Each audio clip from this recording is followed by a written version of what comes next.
การกระทรวงมหาดไทยได้ลงนามคำสั่งแต่งตั้งคณะกรรมการอำนวยการและคณะอนุกรรมการขับเคลื่อนการเข้าเป็นสมาชิกองค์การเพื่อความร่วมมือทางเศรษฐกิจและการพัฒนาหรือ OECD ของกระทรวงมหาดไทยมีปลัดกระทรวงมหาดไทยเป็นประธานกรรมการโดยมีจุดมุ่งหมายสำคัญในการร่วมกันผลักดันประเทศไทยเข้าสู่การเป็นสมาชิก OECD ภายในปี 2571 โดยคณะกรรมการจะทำหน้าที่ครอบคลุมตั้งแต่การกำหนดนโยบายวางแผนภาพรวมปรับปรุงข้อกฎหมายและกฎระเบียบของไทยให้สอดคล้องกับมาตรฐานสากลถือเป็นกลไกที่สำคัญในการขับเคลื่อนการปฏิรูปและยกระดับประเทศในหลายมิติเพิ่มขีดความสามารถในการแข่งขันของประเทศสิทธามาศรักษาพันธ์รายงานกรมทรัพยากรธรณีแจ้งเตือนเฝ้าระวังเสี่ยงเกิดดินถล่มและน้ำป่าไหลหลากในพื้นที่ 11 จังหวัดจากฝนตกหนักต่อเนื่องในระยะ 1-3 วันนี้ศูนย์ปฏิบัติการธรณีพิบัติภัยกรมทรัพยากรธรณีได้ออกประกาศแจ้งเตือนระวังภัยดินถล่มและน้ำป่าไหลหลากโดยขอให้อาสาสมัครเครือข่ายกรมทรัพยากรธรณีและประชาชนทั่วไปในพื้นที่ 11 จังหวัดได้แก่ จังหวัดตากแม่ฮ่องสอนเชียงใหม่เชียงรายพะเยาน่านอุตรดิตถ์พิษณุโลกเพชรบูรณ์จันทบุรีและตราดเฝ้าระวังภัยดินถล่มและน้ำป่าไหลหลากในระยะ 1-3 วันนี้เนื่องจากอิทธิพลของพายุไมซักและร่องมรสุมที่พาดผ่านตอนบนของภาคเหนือและประเทศลาวตอนบนประกอบกับมรสุมตะวันตกเฉียงใต้กำลังค่อนข้างแรงพัดปกคลุมทะเลอันดามันประเทศไทยและอ่าวไทยส่งผลทำให้ประเทศไทยมีฝนตกหนักถึงหนักมากบางพื้นที่โดยเฉพาะบริเวณภาคเหนือและภาคตะวันออกที่มีฝนตกหนักวัดปริมาณน้ำฝนในรอบ 24 ชั่วโมงได้มากกว่า 100 มิลลิเมตรและเริ่มมีน้ำป่าไหลหลากในบางพื้นที่แล้วอาจส่งผลให้เกิดดินถล่มได้ทั้งนี้ขอให้อาสาสมัครเครือข่ายเฝ้าระวังแจ้งธรณีพิบัติภัยของกรมทรัพยากรธรณีเตรียมความพร้อมเฝ้าระวังภัยและวัดปริมาณน้ำฝนอย่างต่อเนื่องปิยาพันธ์ยังเทียนรายงานเออร์ลิงฮาลันด์เหมา2 ประตูพานอร์เวย์ชนะบราซิล2-1ผ่านเข้าสู่รอบก่อนรองชนะเลิศครั้งแรกในประวัติศาสตร์การแข่งขันฟุตบอลโลก 2026 รอบ 16 ทีมสุดท้ายบราซิลพบนอร์เวย์เป็นเกมที่เต็มไปด้วยความเข้มข้นและสูสีทั้ง2ทีมเปิดเกมแรกกันอย่างสนุกผลัดกันรุกผลัดกันรับตลอดทั้งเกมก่อนที่นาทีที่ 79 เออร์ลิงฮาลันด์จะหม่งประตูให้นอร์เวย์ออกนำ1-0ช่วงท้ายเกมนาทีที่ 90 ฮาลันด์คนเดิมมายิงประตูที่ 2 ของตัวเองจากนั้นนาทีที่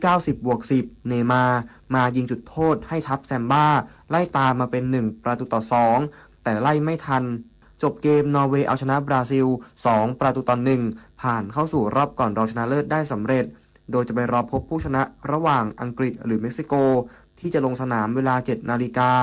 นอกจากนี้ยังเป็นการเข้ารอบก่อนรองชนะเลิศครั้งแรกในประวัติศาสตร์ของนอร์เวย์อีกด้วยส่วนทัพแซมบ้าตกรอบ 16 ทีมสุดท้ายในรอบ 36 ปีปุริมพัฒน์สอนการรายงานน้ำมันทุกหยดมีค่ารู้ใช้รู้รักษาวันข้างหน้าไม่ขาดแคลนจบข่าวอรัญญาชมชื่นอ่านรับฟังข่าวครั้งต่อไปเวลา 7 นาฬิกาค่ะติดตามข่าวที่นำเสนอไปแล้วได้ที่ www.thainews.prd.go.th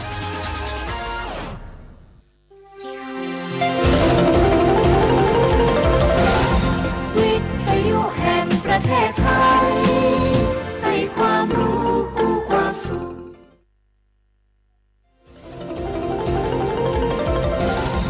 วิทยุแห่งประเทศไทยให้ความรู้กู้ความสุข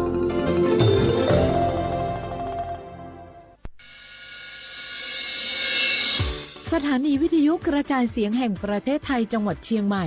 AM 1476 กิโลเฮิรตซ์สถานีวิทยุภาคภาษาชาติพันธุ์แห่งเดียวในประเทศไทยที่มีความทันสมัยเชื่อถือได้สร้างอัตลักษณ์กลุ่มชาติพันธุ์สู่สากล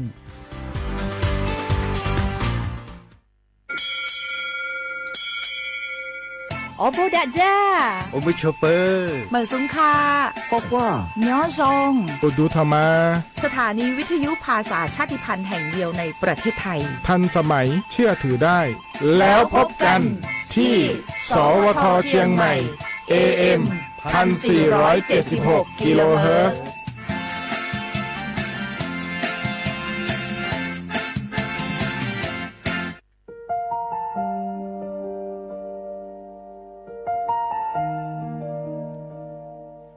น้อมเกล้าถวายอาลัยสมเด็จพระพันปีหลวงพระแม่แห่งแผ่นดินผู้ทรงเมตตาเหนือเกล้าขอพระองค์เสด็จสู่สวรรคาลัยข้าพระพุทธเจ้าข้าราชการและเจ้าหน้าที่สถานีวิทยุกระจายเสียงแห่งประเทศไทยจังหวัดเชียงใหม่กรมประชาสัมพันธ์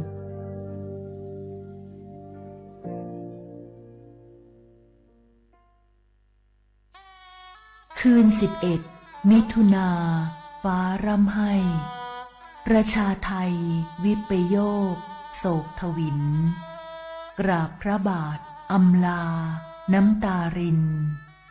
น้อมใจจินรำลึกพระกรุณาธิคุณน้อมสำนึกในพระกรุณาธิคุณข้าพระพุทธเจ้าคณะผู้บริหารข้าราชการและเจ้าหน้าที่สถานีวิทยุกระจายเสียงแห่งประเทศไทยกรมประชาสัมพันธ์สารคดีแสงเพชรส่องล่าเจ้าฟ้าพัชรกิติยาภาตอนพื้นที่ป่าอนุรักษ์บ้านไลโวสมเด็จพระเจ้าลูกเธอเจ้าฟ้าพัชรกิติยาภานเรนทิราเทพยวดีกรมหลวงราชสารินีสิริพัฒน์มหาวชรราชธิดามีพระเมตตาและมีความห่วงใยต่อประสบนิกรในพื้นที่ห่างไกลท่ามกลางผืนป่าอันอุดมสมบูรณ์ของบ้านไลโวอำเภอสังขละบุรีจังหวัดกาญจนบุรีพระองค์จึงทรงสืบสานต่อยอดแนวพระราชดำริในการพัฒนาคุณภาพชีวิตของประชาชนอย่างรอบด้านการศึกษาทรงส่งเสริมการเรียนรู้ของเด็กและเยาวชนผ่านศูนย์การเรียนและกิจกรรมพัฒนาศักยภาพเพื่อสร้างโอกาสทางการศึกษาและวางรากฐานที่มั่นคงให้แก่อนาคตของเยาวชนด้านสาธารณสุขทรงสนับสนุนการเข้าถึงบริการทางการแพทย์การดูแลสุขอนามัยและการพัฒนาระบบน้ำสะอาดเพื่อให้ประชาชนมีสุขภาพที่ดีและมีคุณภาพชีวิตที่เหมาะสมด้านอาชีพและเศรษฐกิจชุมชนพระองค์ทรงส่งเสริมการเกษตรที่สอดคล้องกับสภาพพื้นที่การปลูกพืชสร้างรายได้และการพัฒนาผลิตภัณฑ์ชุมชนเพื่อให้ครอบครัวมีรายได้ที่มั่นคงและสามารถพึ่งพาตนเองได้พร้อมกันนั้นยังทรงให้ความสำคัญกับการอนุรักษ์ทรัพยากรธรรมชาติและป่าต้นน้ำอันเป็นหัวใจสำคัญของวิถีชีวิตชุมชนเพื่อให้คนและป่าอยู่ร่วมกันอย่างสมดุลและยั่งยืนจากพระเมตตาและพระวิสัยทัศน์อันกว้างไกลบ้านไลโวจึงค่อยๆเติบโตเป็นชุมชนที่เข้มแข็งสร้างโอกาสเติมความหวังเป็นพลังให้คนในชุมชนมีคุณภาพชีวิตที่ดีขึ้นจึงเป็นอีกหนึ่งภาพสะท้อนพระกรณียกิจที่ประสบนิกรชาวไทยจะได้ร่วมน้อมสำนึกในพระกรุณาธิคุณของพระองค์ตราบนานเท่านาน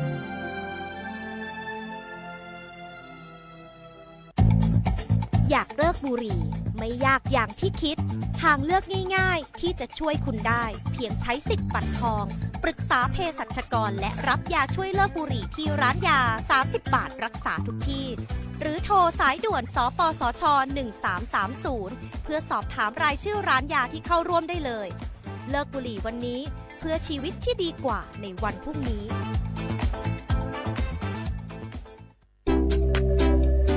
อยากใช้สิทธิ์30 บาทรักษาทุกที่ที่คลินิกทันตกรรมเพียงสังเกตโลโก้30 บาทรักษาทุกที่ก็สามารถรับบริการอุดฟันถอนฟันขูดหินปูนเคลือบหลุมร่องฟันเคลือบฟลูออไรด์ไม่เสียค่าใช้จ่ายใช้แค่บัตรประชาชนไม่ต้องรอคิวนานสอบถามข้อมูลเพิ่มเติมโทรสายด่วนสปสช1330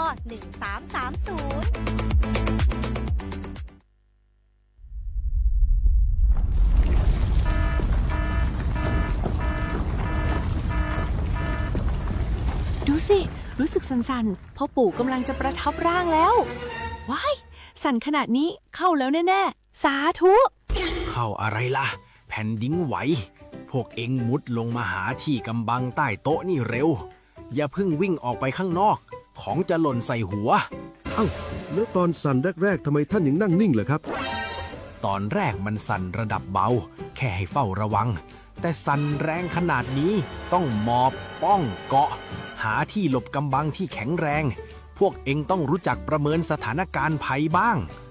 ประเมินภัยเป็นปฏิบัติตัวถูกรับมือได้ทุกวิกฤตสำนักงานประชาสัมพันธ์ที่ 3 กรมประชาสัมพันธ์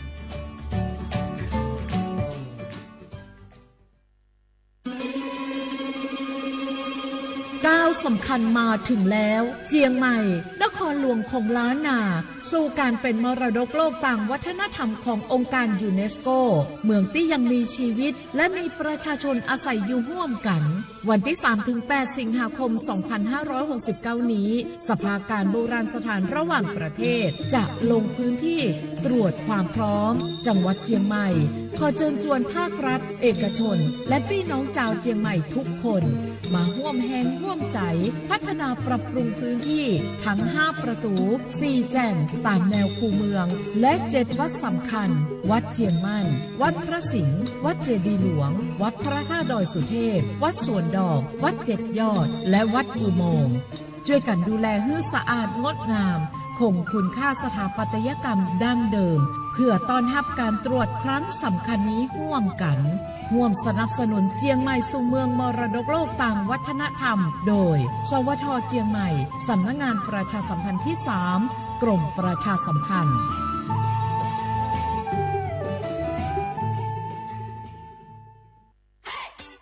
ปี้ยังไงดีเจ้าแม่น้องกำลังเข้าสู่ช่วงสูงวัยและจะดูแลเปิ้นยังไงดีเจ้าหูก่อผู้สูงวัยเปิ้นไม่ได้เท่าเหมือนกันหมดเนอะกลุ่มติดสังคมเนี่ยว่าเปิ้นแก่แต่ใจวัยรุ่นต้องจวนกันออกกำลังกายทำกิจกรรมเวลาปะหมู่ปะฝูงมาใดเปิ้นก็ตึงคึกคักกันกูเตืออันนี้แม่น้องเลยนะวันออกไปขายเห็ดลมที่ตูบกาดแล้ววันนี้นะเปิ้นก็มีนัดไปที่โรงเรียนผู้สูงอายุแหมซอบอกซอบใจขนาดกลุ่มติดบ้านก็เป็นกลุ่มที่บ่ออกไปไหนต้องแปลงบ้านให้ปลอดภัยเตียวบ่ข้องบ่เต้ามันไปพอไปกอยดูแลเรื่องกับข้าวกับป่าจะได้มาง่อมมาเงานะส่วนกลุ่มสุดท้ายกลุ่มติดเตียงก็ต้องพอต้องกอยบ่ฮื้อลำหูลำตาตึงพลิกตัวทำความสะอาดดูแลอาหารยุกยาและต้องใส่ใจเรื่องของความรู้สึกบ่ฮื้อเปิ้นรู้สึกว่าโดดเดี่ยวฟังจะอี้ค่อยสบายใจหน่อยเจ้าขอบคุณนักๆเจ้าปี้เดี๋ยวน้องจะปิดไปดูแลแม่ก่อนนะเจ้าและจะไปลืมป่าแม่ไปตรวจสุขภาพประจำปีตัวเนอะเจ้าดูแลผู้สูงอายุถูกวิธีผู้สูงวัยก็ยิ้มได้ลูกหลานก็สบายใจด้วยความปรารถนาดีจากสำนักงานประชาสัมพันธ์ที่ 3 กรมประชาสัมพันธ์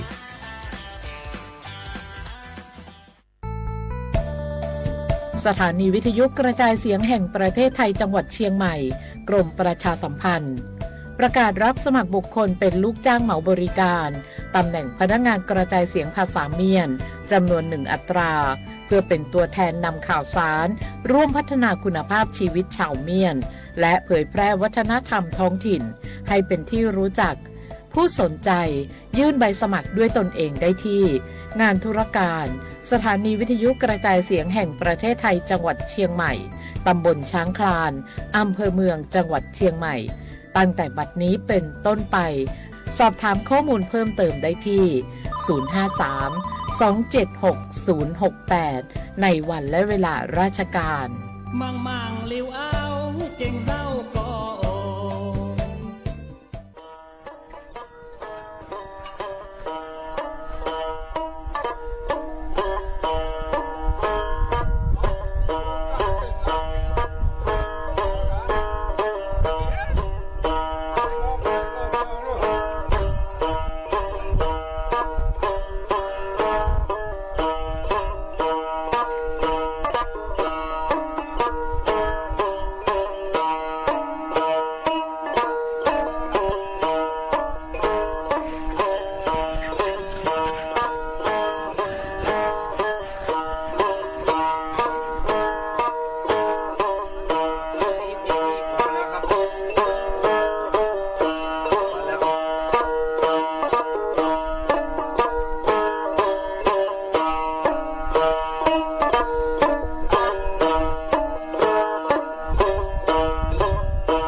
小花不来花花阿么啥阿我李松我都知的话被他我啊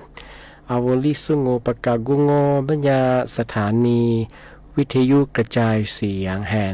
ประเทศไทยจังหวัดเชียงใหม่สำนักงานประชาสัมพันธ์ที่3กรมประชาสัมพันธ์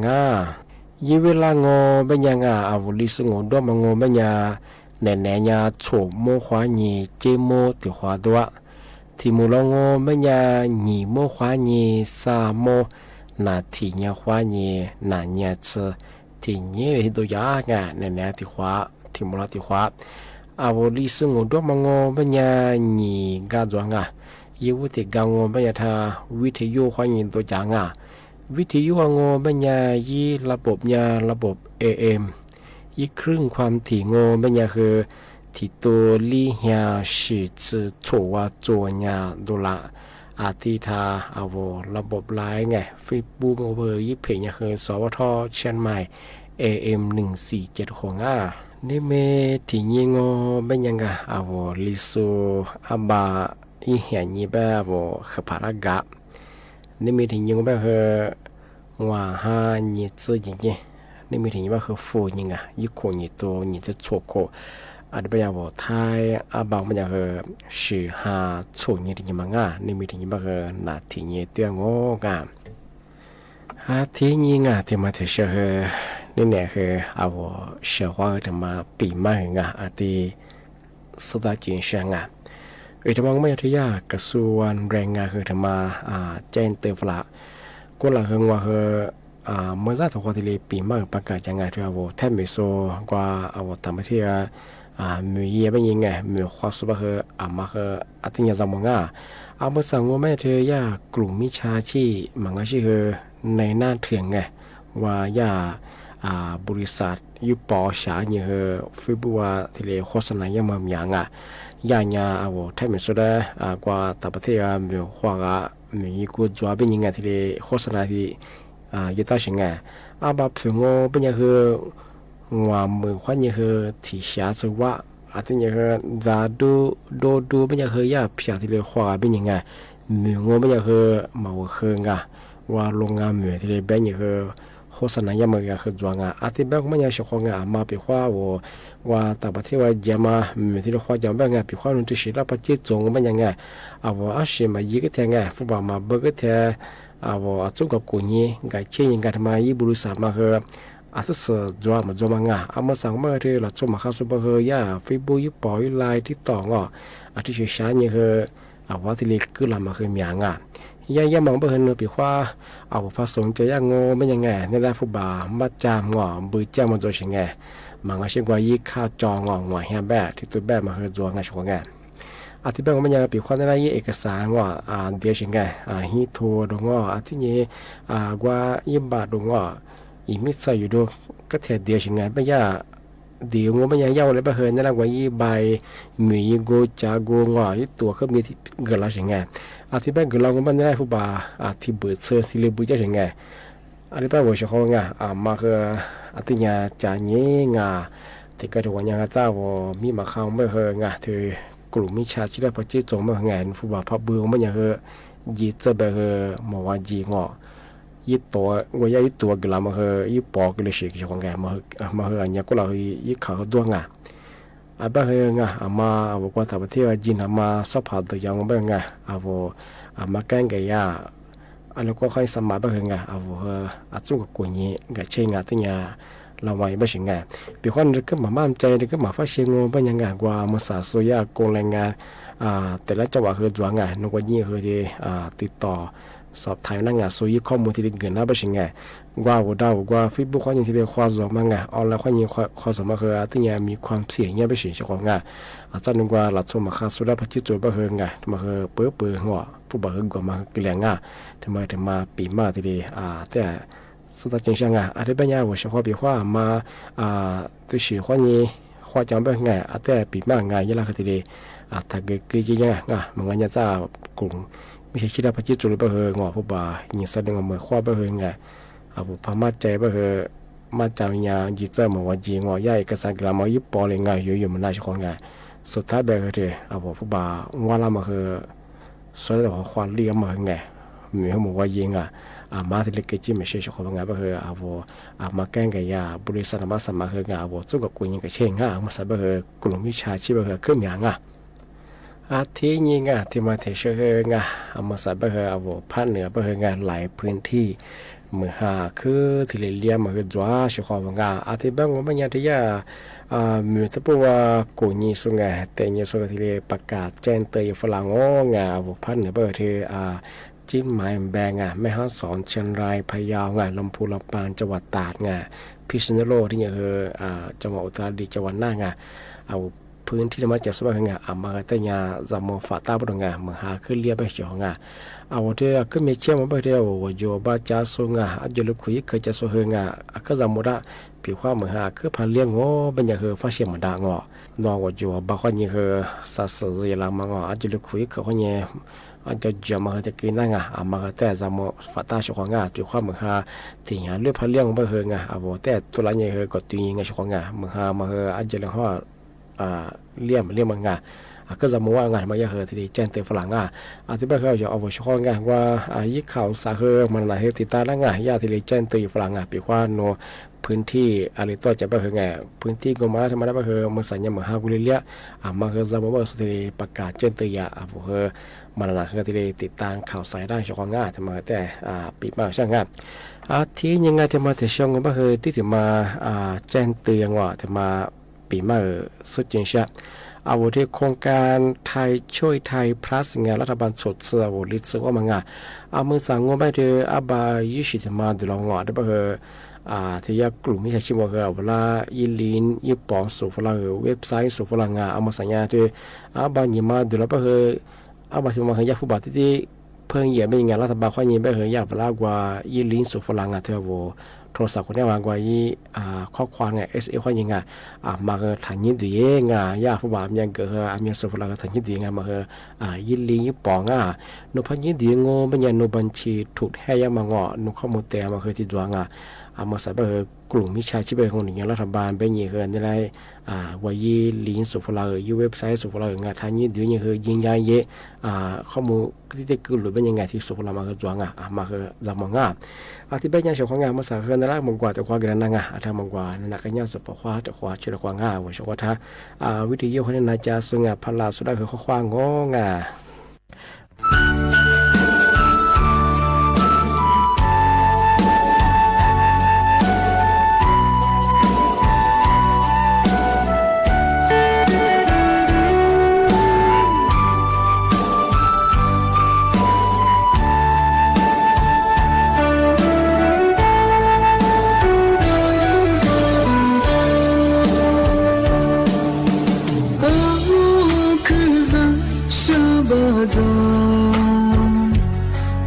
这次努力我冇买单，别再忙，嘿你别顾不到，苦我路线我的河，是这的路我去走，是那步苦啊。เ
这次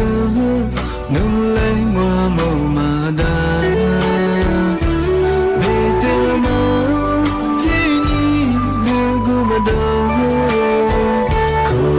路人路的河，世界的树我追逐，是那无苦啊。sa mơ tê mơ thì lỡ ngủ mà chỉ dù cứ như xa ngủ chừng mơ mà khu hoa chứ chỉ lấy sự giờ tên thế chứ nhưng mà cứ đường mà rồi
Zabi mo te nu khadia mate Malo moani ni masia Mo mi bia mi nu pe du azaza silo Nu mo ne ko mo te ni no lo be mi Nu ni ma kwa na su de ni na be Nuni mabi nuni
adunie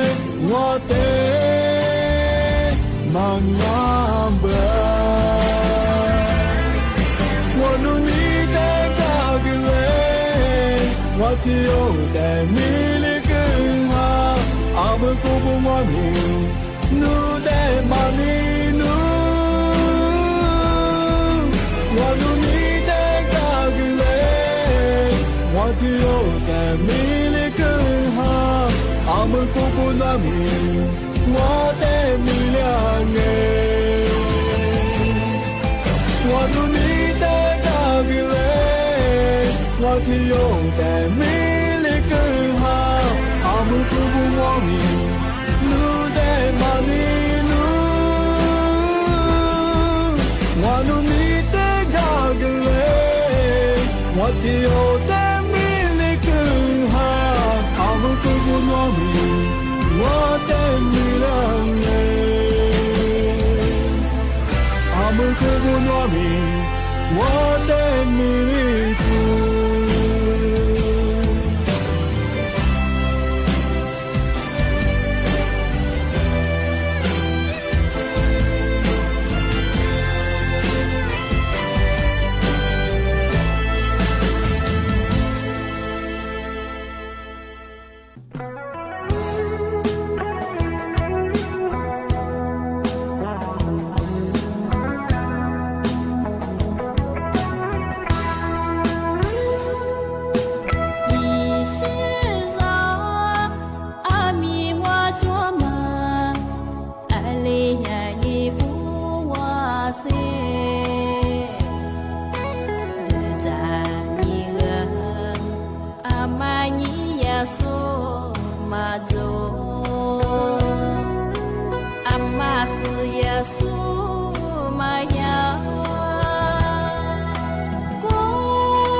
ลิ้นแดงมันเป็นอย่างคือ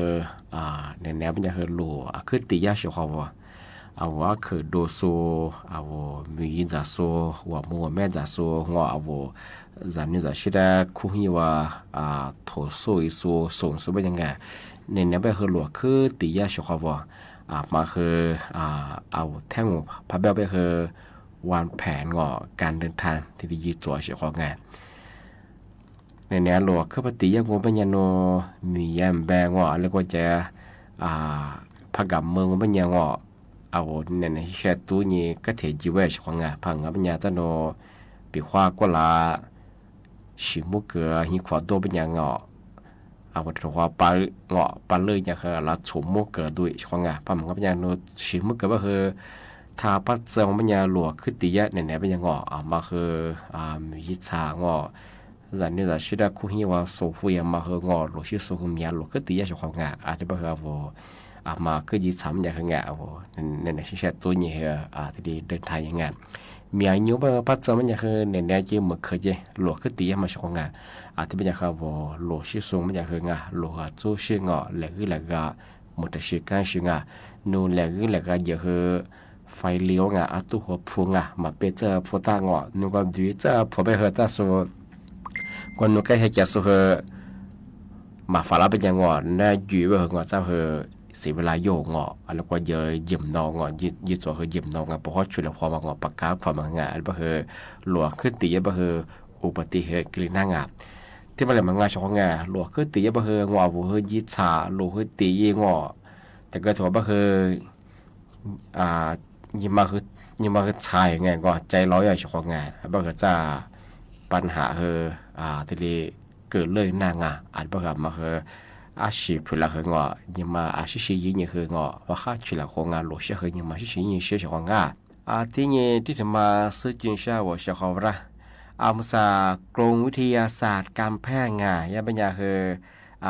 เตรียมความพร้อมรับมือตรวจโรค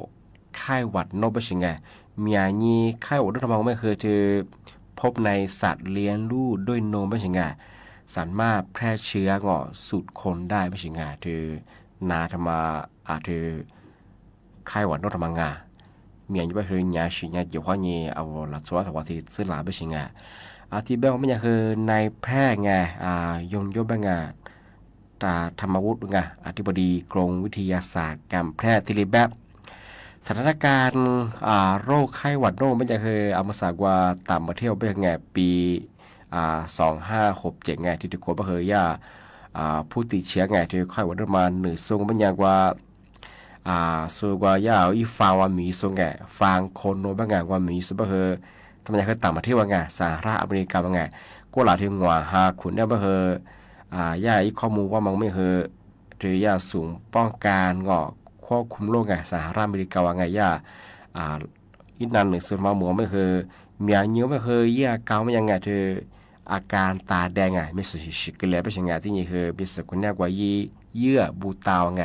เสียเป็นยังไงรายงานจากต่างประเทศว่าไม่ใช่คือเชื้อไวรัสไข้หวัดนกมันก็คือไงสายพันธุ์ H5N1 ที่ถึงมองไม่ใช่คือสายพันธุ์ H5N2 มีอย่างนี้บ่เธอยากว่าอีฟานโคโนบ้างที่ชื่อว่ายีสุระขึ้นยันเหนือไปเฉียงถึงมาที่ดีซึ่งช่างที่แบบนี้คืออัมซาถ้ามีของมันจะคือไข้หวัดนกทำไมคือมาโจไปเฉียงอันนี้แต่ก็ลายิโคในปี2549เลยโจไปเฉียงที่เป็นอย่างคืออัมซาเนี่ยคือมาโจเหมาโมบ้ของงานมาคือเนี่ยยี่ข่าวเนี่ยคือยี่ข้อมูลกว่าต่างประเทศว่าที่ดีเหนือไปเฉียงก็คือกรมวิทยาศาสตร์รัฐบาลเคยคือปีขวาท่านแม่พันหลาไปคือเตรียมความพร้อมกีตาร์กว่าไปเฉียงคือจากกีตาร์ไปเฉียงปีขวานัดมาพันดูแลไปคือที่ดีสามารถตรวจรับสายมาคือที่ดีจากกีตาร์เตรียมความพร้อมที่ดีจะบ้างไปคือนักธรรมะที่ปีมากสุดจริงช่องช่องนั่ง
นี่แหละคือทัชชาเดี๋ยวเราเที่ยวของงานวันศุกร์นะครับคือบุญงานข้อความสวัสดีครับHãy subscribe cho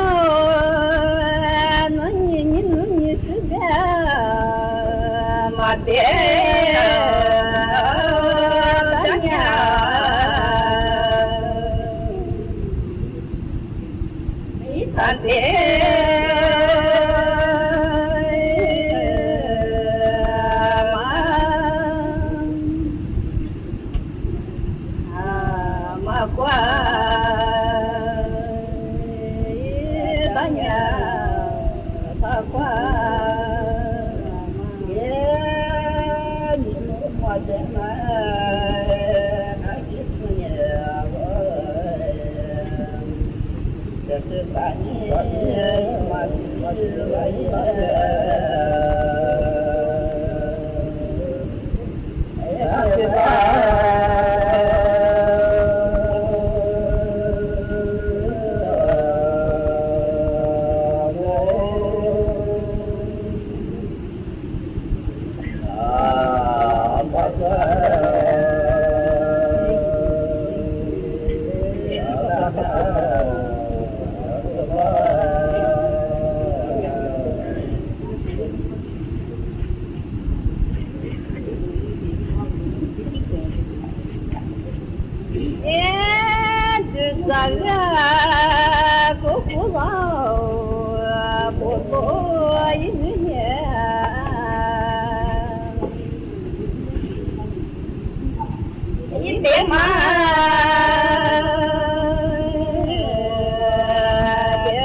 Ghiền Mì Gõ để